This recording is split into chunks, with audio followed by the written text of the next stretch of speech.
Halo teman-teman, sebelum nonton videonya, subscribe dulu channel, aktifkan loncengnya ya.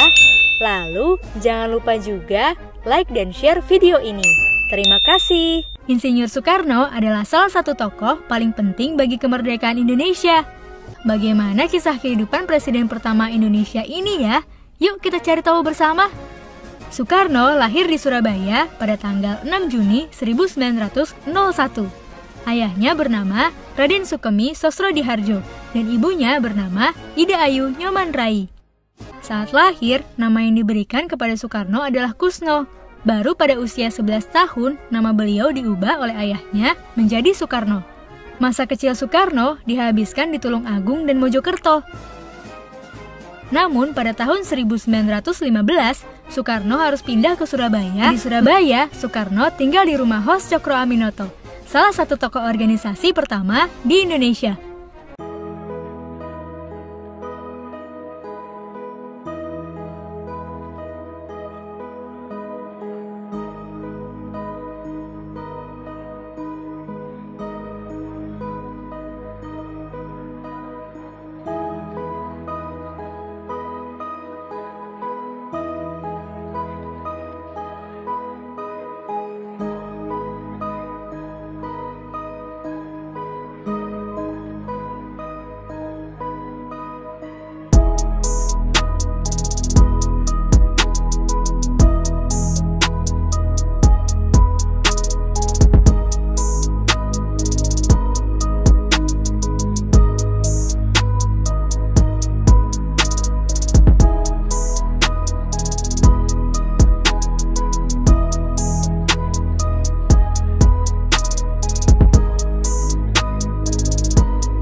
Selama di Surabaya, Soekarno tinggal di rumah Hos Cokro Aminoto, salah satu tokoh organisasi pertama di Indonesia.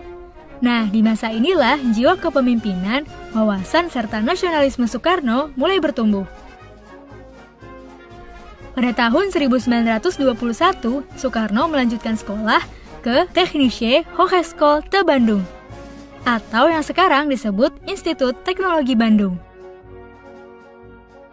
Soekarno mengambil jurusan teknik sipil. Di masa inilah jiwa nasionalisme Soekarno semakin bertumbuh.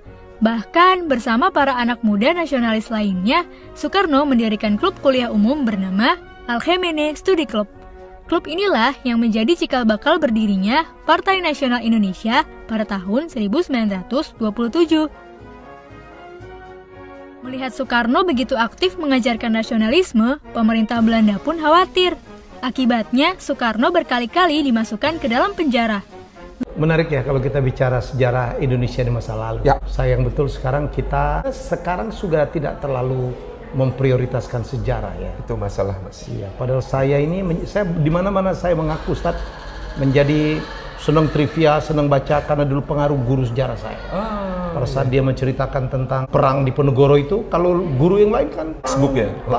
Guru saya itu Pangeran Diponegoro dengan kuda putihnya. Ini ya, kita punya pahlawan Kalinyamat, kita punya dahsyat Mas, semuanya luar biasa. Iya, itu luar biasa. Sultan Hasanuddin, ya. Thomas Matulesi. Sedih saya ya, anak saya, cucu saya. Itu kadang-kadang Pangeran Sudirman aja dia nggak tahu itu siapa. Jadi sayang betul, saya pikir kalau pendidikan kita melupakan itu, kita tidak boleh melupakan sejarah. Zaman dulu itu betapa hebatnya.